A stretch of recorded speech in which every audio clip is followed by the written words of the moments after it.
오늘 우리 첫 시간으로 우리 가스펠 프로젝트 봄학기가 오늘부터 시작이 되었습니다. 우리 이 시간에 먼저 공부하기 전에 가스펠 프로젝트 전체 커리큘럼을 우리가 다시 한번 확인하고 우리가 지금 어느 위치 어느 자리에까지 와 있는지를 확인한 후에 이번 봄학기 12주 과정 동안에 살펴보게 될 전체 내용 또 차례도 한번 살펴본 후에 오늘 일과의 말씀을 함께 나누겠습니다. 여러분, 이 교재가 꼭 필요한데 여러분 혹시 교재 가지고 계시지 못한 분이 계시다면 우리 본당 입구에 조금 여분의 교재가 준비되어 있습니다. 한 권씩 꼭 가지고 계시기 바라고요. 여러분, 교재 맨 뒤쪽 페이지를 한번 보시면은 우리 가스펠 프로젝터의 커리큘럼 총 12권이 소개되고 있습니다. 구약과 신약으로 나눠지죠. 맨 아래쪽으로 보시면 흰 바탕을 보시면 되겠습니다. 그렇죠? 구약은 위대한 시작, 하나님의 구출 계획, 그리고 이번 봄학기 때 약속의 땅을 공부하게 되고요.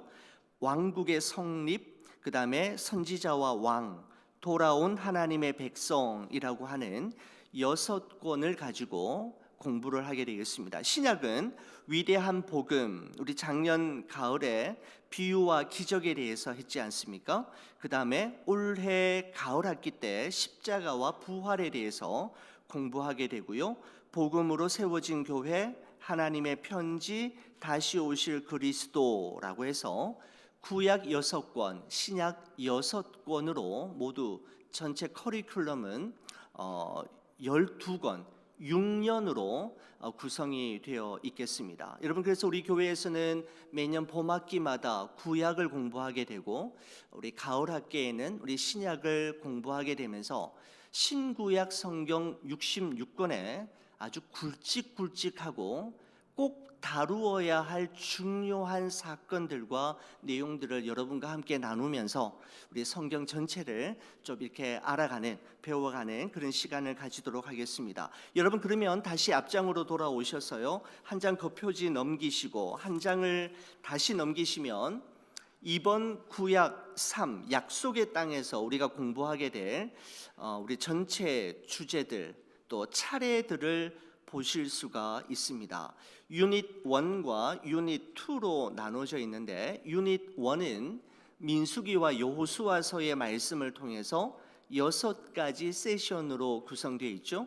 약속의 땅 정탐, 불뱀과 노뱀, 갈라진 요단강, 여리고 정복, 아이 정복, 그 다음에 이스라엘에 대한 도전이라고 하는 구세주 하나님이라고 하는 주제를 가지고 유닛 1이 구성되어 있고, 유닛 2는 통치자 하나님이라고 하는 큰 주제를 가지고 사사기와 룻기와 사무엘상의 말씀을 공부하게 되겠습니다. 사사기의 악순환, 드보라, 기드온, 삼손, 룻과 보아스, 사무엘이 듣다라고 하는 6가지 세션이 이어지게 되면서 이번 봄학기에는 모두 12개의 과를 여러분과 함께 공부하게 되겠습니다. 여러분, 그러면 우리 매주 수요일마다 우리가 매주 진행이 될 터인데 성경책 꼭 가지고 오시고 여러분 이 교재를 꼭 지참하셔서 우리 공부 함께 나누도록 그렇게 하겠습니다. 자, 여러분, 그러면 우리 제1과 말씀을 곧바로 들어가도록 여러분 하겠습니다. 보시게 되면은 여러분 페이지 14페이지가 되죠. 페이지 14페이지 보시게 되면 전체 제목이 믿음을 잃으면이라고 하는 전체 큰 제목을 가지고 신학적 주제가 이렇습니다. 하나님은 그 이름의 영광을 위해 믿음 없는 자들을 벌하고 구속하십니다 라고 하는 이 신학적 주제에 맞추어서 여러분 들어가는 말을 이렇게 시작하고 있습니다. 여러분 거기 보시면은 어느새 우리는 이라고 하는 그 부분 있죠. 제가 그 부분 한번 읽어보도록 하겠습니다. 어느새 우리는 약속의 땅을 눈앞에 둔 이스라엘 자손들과 여정을 함께하게 되었습니다. 아브라함의 자손을 통해 온 세상을 구원하겠다고 약속하신 하나님이 그들을 애굽의 노예 신분에서 해방시켜 주셨습니다. 광야에서 1년을 보낸 이스라엘 백성은 이제 하나님이 약속하신 땅에 아주 가까이 다다랐습니다. 그러나 그 땅에 들어가기에 앞서 그들은 믿음의 결단을 내려야만 합니다라고 되어 있는데, 어떤 믿음의 결단을 해야 했는가에 대해서 우리가 살펴보게 될 터인데, 여러분 그 살펴보기 전에 거기 질문 하나가 있죠. 이렇게 되어 있습니다. 당신에게 믿음의 결단을 내려야 했던 순간은 언제였습니까? 그때 믿음을 지키는데 도움이 되었거나 방해가 되었던 것은 무엇인가요? 라고 말씀하고 있습니다. 여러분 어떻습니까? 여러분 이 질문을 접하게 되면서 여러분의 삶의 여정 가운데 중요한 믿음의 결단을 해야 했던 순간이 여러분 있으셨습니까? 여러분 그때가 언제였다라고 생각이 되십니까? 여러분 저도 이 말씀을 준비하면서 이 질문 앞에 저 삶을 잠깐 이렇게 돌아보는 시간을 가졌습니다. 저에게도 여러 가지 결정과 결단의 순간들이 많이 있었지만 이 질문을 딱 보는 순간에 가장 먼저 떠올랐던 굵직굵직한 결단이 몇 가지 생각이 났습니다. 소말리아에서 목회자로 부르심을 받았을 때 그 부르심 앞에 나는 어떻게 결단해야 했는가, 나는 어떻게 결단할 것인가, 그때 그 순간이 생각이 났습니다. 미국으로 유학을 결정해야 했을 때 안 될 거라고 이야기했고 유학 갈 수 없을 거라고 많은 주위의 사람들이 이야기했는데, 하지 말라고 하면 저는 꼭 더 하고 싶은 거 있죠. 미국 유학을 결정하게 되었던 그 순간이 생각이 났고, 제가 오랫동안 섬겼던 부교역자로 섬겼던 교회를 떠나 첫 번째 담임 목회지를 결정해야 했을 때 그때 그 순간이 생각이 났습니다. 그리고 두 교회가 통합한 이후에 한 분 목사님이 사임하면서 나는 어떻게 해야 하나라고 했던 그 순간이 생각이 났습니다. 그 목사님이 떠나실 때 나는 떠나야 하나? 아니면 남아 있어야 하나? 남아 있다면 나는 무엇을 위해 이곳에 남아 있어야만 하는가? 라고 하는 정말 쉽지 않은 그런 결정을 해야만 하는 순간들이 주마등처럼 스쳐 지나갔습니다. 지금 생각해 봐도 어느 것 하나 쉬운 결정, 쉬운 선택은 하나도 없었지만 그때마다 하나님께서 참 좋은 결정을 할 수 있도록 인도해 주셨다라고 하는 사실 앞에 너무나도 감사했습니다. 전혀 뜻밖의 주어진 성경 묵상을 통해서 주어졌던 하나님의 말씀으로 인도받기도 했고, 저는 매일매일 일기를 쓰고 있는데 일기 쓰기가 저에게는 큰 도움이 되었습니다.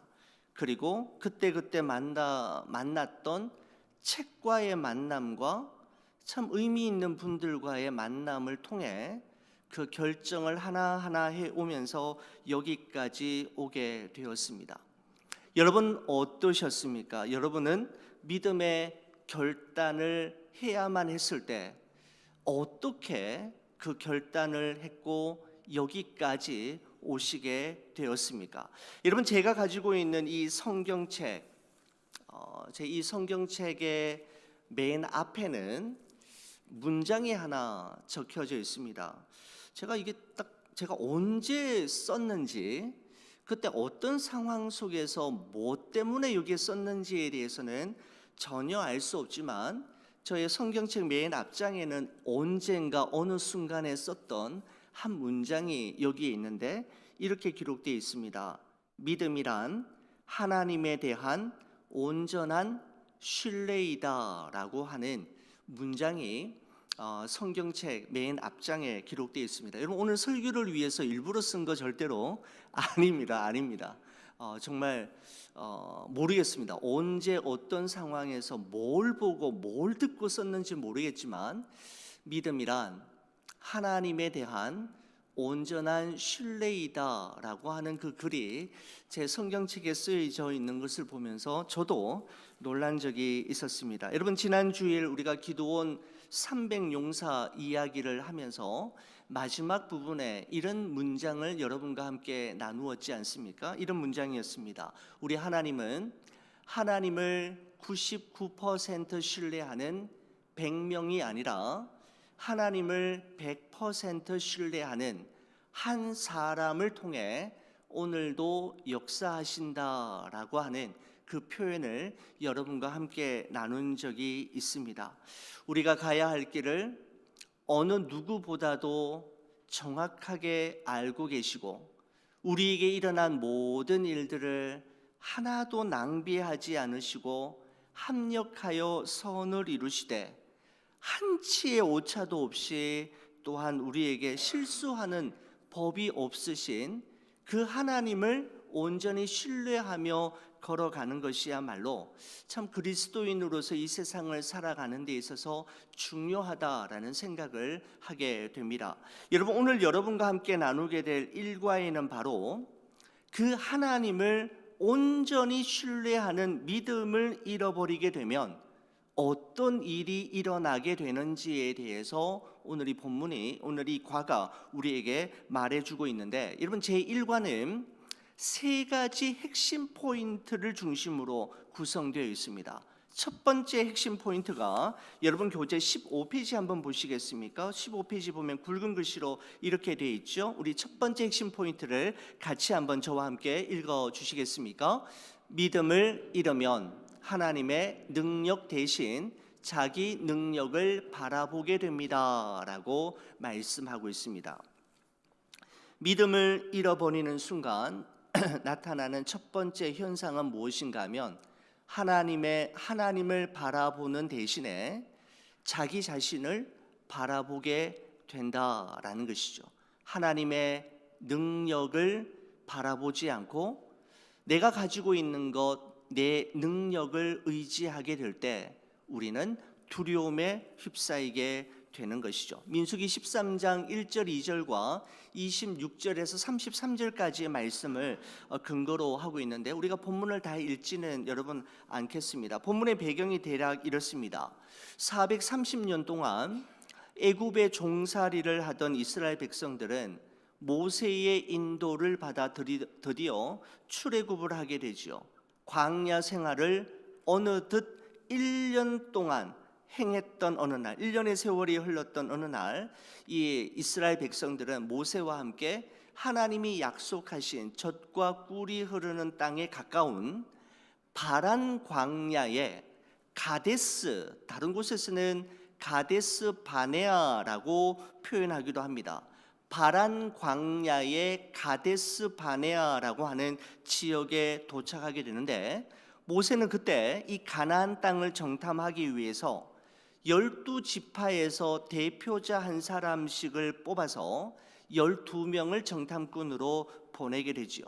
그때 민수기 13장과 14장의 말씀은 40일 동안 그 12명의 정탐꾼들이 가나안 정탐을 마치고 돌아온 이후에 그들의 보고 내용을 중심으로 해서 이 13장과 14장이 기록이 되어 있습니다. 여러분, 먼저 10명의 정탐꾼들이 보고하는 내용이 민수기 13장 27절에 기록되어 있는데 여러분 교재를 보시거나 여러분 성경책을 보시면서 민수기 13장 27절 말씀 한번 보시기 바랍니다. 이렇게 되어 있죠. 모세에게 말하여 이르되 당신이 우리를 보낸 땅에 간즉 과연 그 땅에 젖과 꿀이 흐르는데 이것은 그 땅의 과일이니라 라고 말씀하고 있습니다.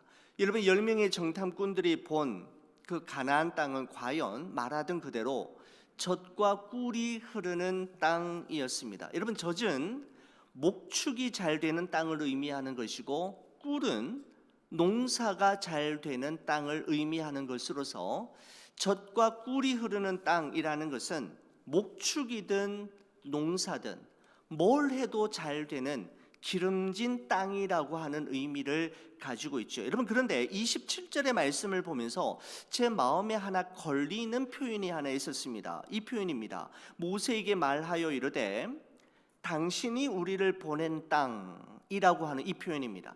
당신이 우리를 보낸 땅이라고 하는 이 10명의 정탐꾼의 표현에서 저는 왠지 삐딱함을 찾을 수가 있었습니다. 좀 세리빼딱한 모습을 느낄 수가 있었다라는 것이죠. 여러분, 젖과 꿀이 흐르는 가나안 땅은 당신이 우리를 보낸 땅 맞습니다. 모세가 그들을 그저 그 가나안 땅에 보낸 게 맞죠. 모세의 명령에 의해서 갔다 왔던 땅은 맞지만 여러분, 보다 근본적으로 그 땅은 어떤 땅이었습니까? 하나님께서 그들에게 주시겠다라고 약속하신 땅이지 않습니까? 하나님께서 그들에게 반드시 너와 함께하여 그 땅을 얻게 하며 그 땅을 주시겠다라고 약속한 땅인데, 이 10명의 정탐꾼은 마음이 뭔가 이게 삐뚤어져 있어서 당신이 우리를 보낸 땅이라고 하면서 하나님의 약속에 대한 믿음이 뭔가 부족해 있음을 엿볼 수가 있는 것 같습니다. 여러분, 아니나 다를까 28절 말씀 한번 보시죠.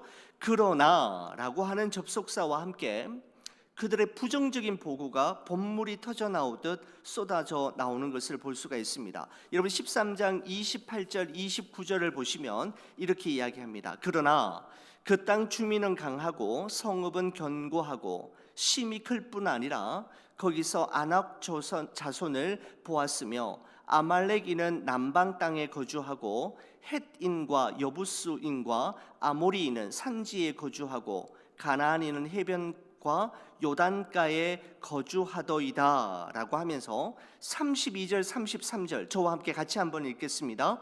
이스라엘 자손 앞에서 그 정탐한 땅을 악평하여 이르되 우리가 두루 다니며 정탐한 땅은 그 거주민을 삼키는 땅이요 거기서 본 모든 백성은 신장이 장대한 자들이며 거기서 네피림 후손인 아낙 자손의 거인들을 보았나니 우리는 스스로 보기에도 메뚜기 같으니 그들이 보기에도 그와 같았을 것이라 라고 이야기하고 있습니다. 여러분, 왜 이렇게 말하게 된 걸까요? 여러분, 이렇게 말한 이유에 대해서 오늘 이 가스펠 프로젝트는 뭐냐면 하나님의 능력 대신에 자기 능력을 바라보았기 때문에 이러한 불평과 불만의 원망의 말을 쏟아내었다라고 이야기하고 있는 것이죠. 바로 하나님의 능력 대신에 자신의 현재의 모습만 바라볼 때 그들과 비교할 때 그들은 메뚜기에 불과한 결단코 그 땅을 이렇게 차지할 수 없는 그런 연약한 존재임을 고백하고 있는 것이죠. 여러분, 정탐꾼들은 물론 눈으로 보러 가는 자들임에 분명합니다. 당연히 정확하게 보아야 하고 정확하게 보아야 하는 것이 정탐꾼들의 기본 자세이고 상식입니다. 여러분, 하지만 눈에 보이는 것만 본다면 우리 인생은 언제나 비교의식과 열등감에 쉽게 휩싸일 수밖에 없는 것이죠. 네피림의 후손이었던 아낙 자손의 거인을 보는 순간 자신들은 메뚜기처럼 연약하고 보잘것없는 존재처럼 여겨졌고 그 결과 큰 두려움에 휩싸이게 되었던 것입니다. 여러분의 교재 16페이지에 한번 보시겠습니까? 16페이지에 거기 도표 바로 아래에 보면 이런 표현이 있습니다. 정탐꾼들은 약속이 성취되면, 여러분 그 부분 찾으셨습니까? 16페이지 맨 위쪽에 도표 바로 밑에입니다. 제가 한번 읽어보겠습니다.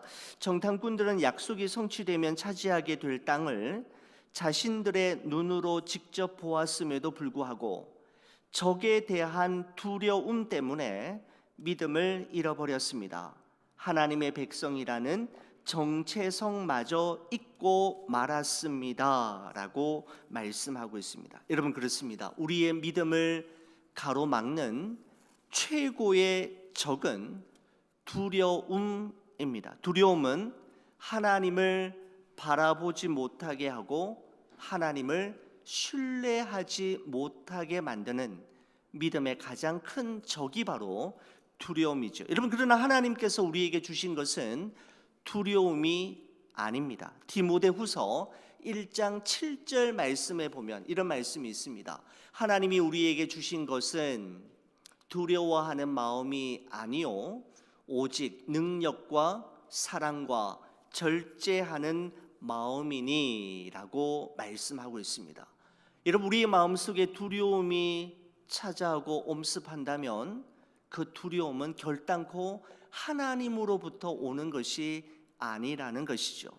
나의 능력이 아닌 하나님의 능력을 바라보고 의지할 때 우리는 우리 안에 있는 두려움을 이겨낼 수가 있게 되는 것이죠. 여러분, 두 번째 핵심 포인트는 이렇습니다. 여러분의 교재 16페이지에 보시면 이렇게 되어 있죠. 믿음을 잃으면 과거에 경험했던 하나님의 권능과 주님이 주신 미래의 약속을 잊게 됩니다 라고 이야기하고 있습니다. 지금 믿음을 잃어버리게 되면 어떻게 되는가에 대해서 지금 가스펠 프로젝트가 우리에게 이야기하게 되는데, 첫 번째는 뭐였습니까? 믿음을 잃어버리게 되면 하나님의 능력 대신 자기 능력을 바라보게 되고, 믿음을 잃어버리게 되면 또 하나 과거에 경험했던 하나님의 권능과 또 주님이 주신 미래의 약속을 잊어버리게 된다라고 이야기하고 있는 것이죠. 여러분, 10명의 정탐꾼들의 보고 내용은 이스라엘 공동체 전체에 삽시간에 전달되었고, 그들의 불평과 악평과 부정적인 감정은 일파만파로 퍼져나가면서 백성들은 밤새도록 통곡하였고 모세와 하나님을 향하여 원망하기 시작했는데 이런 말까지 나오기 시작했습니다. 차라리 애굽이나 이 광야에서 죽었으면 더 좋았을 것을, 이 고생하면서 가나안 땅 입구까지 왔는데 가나안 땅에 들어가면 그 거인 같은 이들의 칼날에 죽느니 차라리 애굽으로 돌아가는 것이 낫겠다라고 하는 말까지 그들의 입에서 나오기 시작했던 것입니다. 여러분의 교재 17페이지 한번 보시겠습니까? 17페이지 가장 아래쪽에 보면 질문이 하나 나오죠. 질문 거기서부터 다섯째 줄 위로 올라가면 한번 읽어보고 싶은 부분이 있는데, 거기 보시면은 이스라엘 백성이 이렇게 생각하게 된 이유가 무엇일까요? 라고 하는 그 부분이 있죠. 왜 그들은 이렇게 생각하게 되었는가에 대해서 이야기하고 있습니다. 그것은 그들이 지난 과거를 마치 없었던 일처럼 잊어버렸기 때문입니다. 그동안 하나님이 행하셨던 모든 일이 그들 기억 속에 남아있지 않았습니다. 그들은 하나님이 과거에 보여주셨던 능력뿐 아니라 미래의 약속까지도 모두 무시했습니다 라고 이야기하고 있습니다. 믿음이 사라진 자리를 두려움이 대신하게 될 때 지난날 하나님께서 그들에게 베풀어 주셨던 모든 은혜와 도우심의 손길을 깡그리째 모두 다 잊어버리게 되었고, 앞으로 하나님께서 도와주시고 인도하시게 될 소망의 약속마저 모두 다 잊어버리게 되었다라고 말씀하고 있는 것이죠. 여러분, 그렇다면 10명의 정탐꾼과는 달리 여호수아와 갈렙의 가나안 정탐 보고 내용은 어떠했을까요? 민수기 14장 6절에서 9절까지의 말씀을 여러분 한번 보시겠습니다. 10명의 정탐꾼과는 달리 여호수아와 갈렙의 정탐 보고가 14장 6절에서 9절까지 나오는데 저와 함께 한 절씩 교독하겠습니다. 14장 6절은 제가 먼저 보고 7절은 여러분이 읽어주시는 겁니다. 14장 6절입니다. 그 땅을 정탐한 자 중 눈의 아들 여호수아와 여분네의 아들 갈렙이 자기들의 옷을 찢고 이스라엘 자손의 온 회중에게 말하여 이르되 우리가 두루 다니며 정탐한 땅은 심히 아름다운 땅이라. 여호와께서 우리를 기뻐하시면 우리를 그 땅으로 인도하여 들이시고 그 땅을 우리에게 주시리라. 이는 과연 젖과 꿀이 흐르는 땅이니라. 다만 여호와를 거역하지는 말라. 또 그 땅 백성을 두려워하지 말라. 그들은 우리의 먹이라. 그들의 보호자는 그들에게서 떠났고 여호와는 우리와 함께 하시느니라. 그들을 두려워하지 말라 하라 하나라고 되어 있습니다. 여러분 보십시오. 여러분 동일한 장소에 가서 동일한 장면을 보고 왔음에도 불구하고 10명의 정탐꾼들과 여호수아와 갈렙의 보고가 서로 전혀 달랐던 것을 볼 수가 있습니다. 볼 수가 있죠. 다른 곳에 갔습니까? 다른 것을 보았습니까? 아닙니다. 동일한 장소에서 40일 동안 동일한 것을 보고 왔음에도 불구하고 이 보고의 그 내용이 두 가지로 나뉘어지게 되었던 것은 바로 관점의 차이 그리고 해석의 차이 때문이었습니다. 여러분 사건 자체보다 더 중요한 것은 그 사건에 대한 우리의 해석과 우리의 반응이 더 중요한 것이죠. 10명의 정탐꾼들은 견고한 성읍과 안악 자손들의 거인의 모습을 보면서 스스로를 메뚜기라고 해석했지만 여호수아와 갈렙은 똑같은 견고한 성읍과 거인들을 보면서 그들은 우리의 먹이요 우리의 밥이라고 해석했던 것을 볼 수가 있습니다. 똑같은 사건이었고 똑같은 대상이었지만 그것을 바라보는 관점의 차이와 해석의 차이가 그들로 하여금 전혀 다른 반응을 만들어내게 했던 것을 볼 수가 있는 것이죠. 이런 말씀을 준비하면서 제가 예전에 읽었던 빅터 프랭클이라고 하는 유대계 정신과 의사가 쓴 죽음의 수용소라고 하는 책의 한 부분이 생각이 났습니다. 여러분 이분은 세계 제2차 대전 당시에 아우슈비츠 포로 수용소에서 이제 그 포로로 생활을 하다가 그 포로 생활을 근거로 해서 책을 쓰게 되는데 바로 죽음의 수용소라고 하는 책입니다. 여러분 그 책의 가장 핵심되는 내용은 이런 것입니다. 여러분 사람은 상황이 너무너무 어렵고 고통스러워서가 아니라 삶의 의미를 발견하지 못할 때 절망의 길을 선택하게 된다라고 하는 의미요법 로고테라피라고 하는 것을 그가 이 책을 통해서 발표하게 되는데 여러분 그 책에 보면 이런 내용이 있습니다. 여러분 한번 들어보십시오. 외부에서 벌어지는 상황을 결정할 힘이 우리에게는 없습니다. 그것들은 우리의 능력 범위를 넘어섭니다. 그러나 그런 환경을 어떻게 바라보며 어떻게 대처할지를 결정할 수 있는 선택의 자유는 우리에게 있습니다. 산다는 것은 곧 시련을 감내하는 것이며 살아남으려면 그 시련 속에서 삶의 의미를 찾아야 합니다 라고 이야기하면서 그 책에 이렇게 표현합니다. 내가 왜 살아야 하는지를 아는 사람은 그 어떤 상황도 견딜 수 있습니다 라고 이야기하고 있습니다. 내가 왜 살아야 하는지 아는 사람은 그 어떤 상황도 견뎌낼 수 있는 힘을 가질 수 있다라는 것이죠. 왜 살아야 하는지를 발견하면 어떻게 살아야 하는지를 알게 된다라고 그는 그의 책에서 이야기하고 있습니다. 사건보다 더 중요한 것은 그 사건에 대한 우리의 해석과 반응이 훨씬 더 중요함을 그는 그의 로고테라피를 통해서 우리에게 말씀해 주고 있는 것이죠. 여러분 민수기 14장 여러분 8절의 말씀을 한번 보십시오. 이렇게 이야기합니다. 8절에 여호와께서 우리를 기뻐하시면 우리를 그 땅으로 인도하여 들이시고 그 땅을 우리에게 주시리라 라고 이야기하고 있습니다.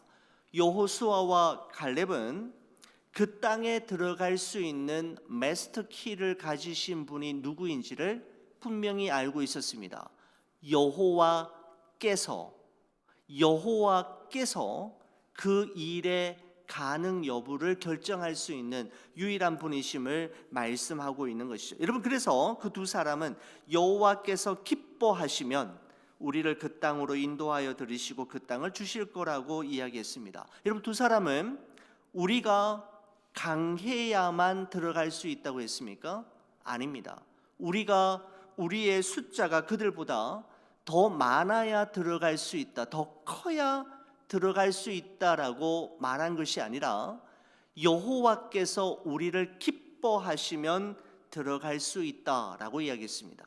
그러니까 우리가 많아야만, 커야만, 그들보다 강해야만 들어갈 수 있는 곳이 가나안 땅이 아니라 하나님이 허락하시면 들어갈 수 있는 땅이 바로 가나안 땅이라는 사실을 이 두 사람은 분명히 알고 있었던 것이죠. 여러분, 그렇습니다. 가데스 바네아와 가나안 사이의 거리는 가까웠지만 가나안 땅의 입성 여부는 그 거리에 달려 있는 것이 아니라 하나님을 신뢰하는 믿음의 여부와 하나님과의 친밀함의 거리로 결정되는 것이었습니다. 가데스 바네아와 가나안은 너무나도 가까운 거리에 있었지만 그 가나안에 들어가는 입성의 여부는 하나님을 신뢰하는 믿음의 여부에 달려 있었던 것이죠. 여러분, 세 번째 핵심 포인트는 이렇습니다. 믿음을 잃으면 우리를 위해 하나님께 간구해 줄 신실한 대변자가 필요합니다라고 되어 있습니다. 여러분의 교재 보시게 되면 19페이지에 여러분 세 번째 핵심 포인트가 나오고 있죠. 바로 민수기 14장 13절에서 20절까지의 말씀에 근거한 것인데, 여러분, 여호수아와 갈렙은 이스라엘 공동체 안에 일파만파로 번져나간 이 부정적인 여론과 상황을 만회하기 위해서 노력했지만 오히려 백성들을 더욱더 자극하는 결과가 되었고, 급기야는 모세와 아론을 비롯해서 여호수아와 갈렙을 돌로 치려고 했습니다. 그러자 하나님께서는 전염병으로 이 백성들을 모조리 다 멸하시겠다라고 하실 뿐만 아니라 모세를 통해서 새로운 나라를 만드시겠다라고까지 말씀하셨습니다. 여러분, 이때 모세는 조금도 주저하지 않고 하나님께 중보하며 나아갔는데, 민수기 14장 15절에서 19절까지의 말씀이 바로 모세의 중보 기도의 내용입니다. 여러분, 한번 보시겠습니까? 민수기 14장 15절에서 19절 말씀, 여러분 이 말씀 또한 저와 함께 같이 한번 읽었으면 좋겠습니다. 민수기 14장 15절 제가 먼저 보겠습니다. 이제 주께서 이 백성을 하나같이 죽이시면 주의 명성을 들은 여러 나라가 말하여 이르기를, 우리 16절, 여호와가 이 백성에게 주기로 맹세한 땅에 인도할 능력이 없었으므로 광야에서 죽였다 하리이다. 이제 구하옵나니 이미 말씀하신 대로 주의 큰 권능을 나타내옵소서 이르시기를, 여호와는 노하기를 더디하시고 인자가 많아 죄악과 허물을 사하시나 형벌을 받을 자는 결단코 사하지 아니하시고 아버지의 죄악을 자식에게 갚아 3, 4대까지 이르게 하리라 하셨나이다. 19절 같이 봅니다. 구하옵나니 주의 인자의 광대하심을 따라 이 백성의 죄악을 사하시되 애굽에서부터 지금까지 이 백성을 사하신 것 같이 사하시옵소서라고 기도하는 것을 볼 수가 있습니다. 이런 모세가 두 가지를 위해서 기도하는데, 먼저는 이것이었습니다. 여호와께서 이스라엘을 애굽에서 구원하셨는데 가나안 땅에 들어가기도 중에 이 광야 중에서 모조리 다 멸해서 죽으시면 세상 사람들이 뭐라고 말하겠습니까? 하나님의 능력이 없어서, 하나님의 능력이 모자라서 애굽 땅에서는 구원해냈지만 가나안 땅까지 들여보내지는 못하고 광야에서 죽였다라고 이야기하고 오해하면 어떻게 되겠습니까? 하나님, 그렇게 되어서는 안 되지 않겠습니까? 그러므로 멸하지 말아 주십시오라고 기도한 것이죠. 두 번째는 하나님의 성품에 호소하면서 기도했는데, 하나님은 노하기를 더디하시는 분이시지 않습니까? 하나님은 인자가 풍성하셔서 저들의 죄악과 허물을 사해 주시는 사랑과 용서의 하나님이시지 않습니까? 하나님, 이들을 죽이지 마시고 사해 달라라고, 용서해 달라라고 기도하는 두 가지 기도 내용을 가지고 기도를 했던 것이죠. 여러분, 그런데 모세가 이 기도를 가지고 얼마나 오랫동안 기도했을까요? 하나님, 이들을 용서해 주십시오. 이 백성들을 멸하지 말아 주십시오라고 며칠 동안이나 기도했을까요? 여러분, 오늘 이 민수기 말씀에는 기록되지 않은데 동일한 사건을 기록하고 있는 신명기 9장 25절에서 26절의 말씀에 보면 이때 이 모세가 얼마 동안이나 이 문제를 두고 하나님께 기도했는지가 기록되어 있습니다. 이렇게 기록하고 있습니다. 그때 여호와께서 너희를 멸하겠다 하셨으므로 내가 여전히 40주 40야를 여호와 앞에 엎드리고 여호와께 간구하여 이르되 주 여호와여, 주께서 큰 위엄으로 속량하시고 강한 손으로 애굽에서 인도하여 내신 주의 백성 곧 주의 기업을 멸하지 마옵소서라고 기도하고 있습니다. 40주 40야 40일 동안 하나님께서 이 백성을 멸하여 주지 마시고 진노 중에라도 긍휼을 베풀어 주시기를 위해서 40일 동안 기도했다라고 이야기하고 있습니다. 여러분, 정말 모세는 진정한 영적 지도자이었음에 분명합니다. 자신을 향해 돌을 들어 치려 했던 그 백성들을 위해 모세는 40일 동안 하나님, 저들을 용서해 주시고 멸하지 않도록 하나님 앞에 기도했던 것이죠. 여러분, 저는 이 모습을 보면서 우리 성도님들께 기도 부탁을 하고 싶었습니다. 성도님, 저를 위해서 기도해 주실 때 정말 모세와 같은 이런 기도의 사람이 되기를 위해서 여러분 기도해 주셨으면 좋겠습니다.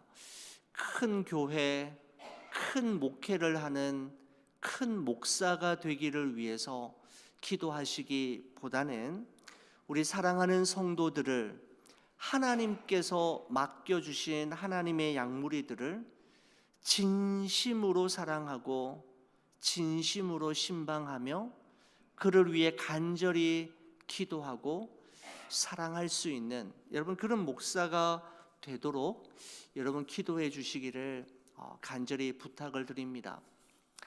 정말 이 모세의 기도가 저는 이게 그냥 기도하고 한 번만에 끝난 기도인 줄 알았는데 이 말씀을 준비하고 주석책을 보는 가운데 이 기도가 40일 동안 계속 진행되었던 이 모세의 모습을 보면서 과연 정말 진정한 영적 리더이다라는 생각을 하게 되었습니다. 여러분, 우리 모두는 모세와 같은 진실하고 신실한 중보자를 원하지 않습니까? 바로 이 모세는 장차 오실 예수 그리스도를 예표하는 인물이었습니다. 여러분의 교재 한번 보시겠습니까? 21페이지 우리 좀 이제 읽고 이제 마치도록 하겠습니다. 21페이지 보시게 되면 여러분 중간 블랙박스 바로 밑에 이런 부분이 있습니다. 21페이지 중간에 보시면은 모세는 하나님 앞에 서서 여러분 거기 보이십니까? 거기 한번 읽어보겠습니다. 모세는 하나님 앞에 서서 백성을 위해 자비를 구함으로써 장차 우리에게 필요한 것이 무엇인지 미리 보여주었습니다. 백성에게는 자신들을 변호해 줄 사람이 필요했고 모세가 바로 그 역할을 해주었습니다. 문제는 모세라는 지도자가 지금은 죽고 없다는 것입니다. 우리에게는 영구적인 해결책이 필요합니다. 여기서 중요한 것은 궁극적으로 하나님의 죄사함은 약속의 땅 언저리가 아닌 십자가와 무덤을 거쳐 죽은 자 가운데에서 다시 사신 예수님의 여정에서 성취된다는 사실입니다.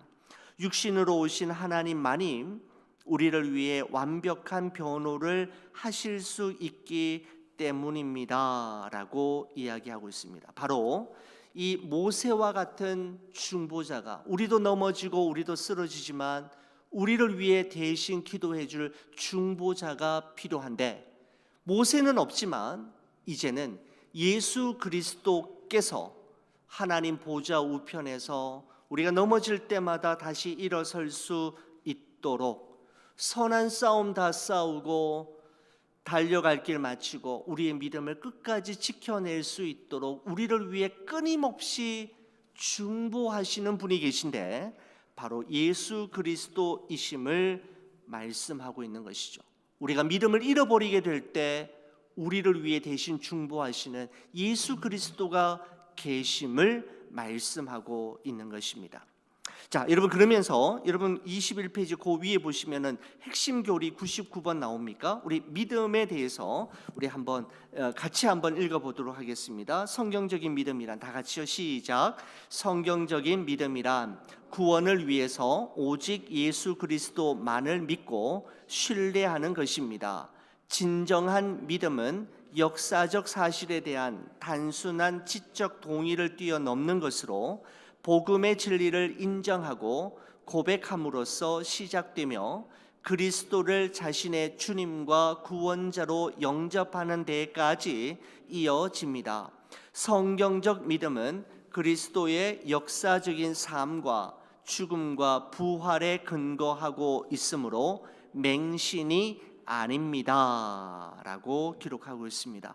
진정한 믿음, 성경이 우리에게 말씀하고 있는 믿음이란 어떤 믿음인지를 말씀하고 있는 것이죠. 바로 오직 우리의 구원자 되시는, 우리의 중보자 되시는 예수 그리스도를 믿고 신뢰하는 것이 진정한 믿음임을 말씀하고 있습니다. 여러분 그러면서 우리 마지막으로 그 다음 페이지 22페이지에 보시게 되면 결론 부분을 제가 한번 읽어보겠습니다. 세상은 감당할 수 없는 장애물로 가득 차 있습니다. 우리는 우리가 상상하는 것보다 더 강력한 적들을 상대해야 합니다. 아무리 지워보려고 애써도 그때마다 우리의 마음은 의심과 두려움으로 가득 차게 됩니다. 결국 우리에게는 위대한 대제사장이자 왕이신 예수님이 필요합니다. 그분이 죄와 두려움과 의심에서 우리를 건져 주십니다. 이스라엘을 회복시키고자 광야에서 그들을 만나 주셨던 것처럼 하나님은 인생의 광야에서 당신을 만나 주실 것입니다. 하나님은 준비하신 길로 당신을 기쁘게 인도하십니다. 복음의 아름다움은 복음이 우리를 회개로 인도하고 믿음의 성장과 함께 하나님께 순종하도록 이끄는 것입니다 라고 마무리 짓고 있습니다. 여러분 우리 또한 믿음을 잃어버리게 되고 믿음의 길에서 벗어날 때가 있지만 우리를 위해 중보하시는 예수 그리스도가 계심을 우리가 꼭 기억하라라고 말씀하고 있는 것이죠. 마지막 우리 그리스도와의 연결은 저와 함께 같이 한번 읽고 우리 다 함께 기도하는 시간을 가지겠습니다. 같이 보시겠습니다. 이스라엘 백성은 광야에서 시험을 받을 때 하나님을 신뢰하지 못한 탓에 40년을 방황해야 했습니다. 예수님은 광야에서 40일 동안 시험을 받으셨지만 하나님의 말씀에 신실하게 순종하셨습니다.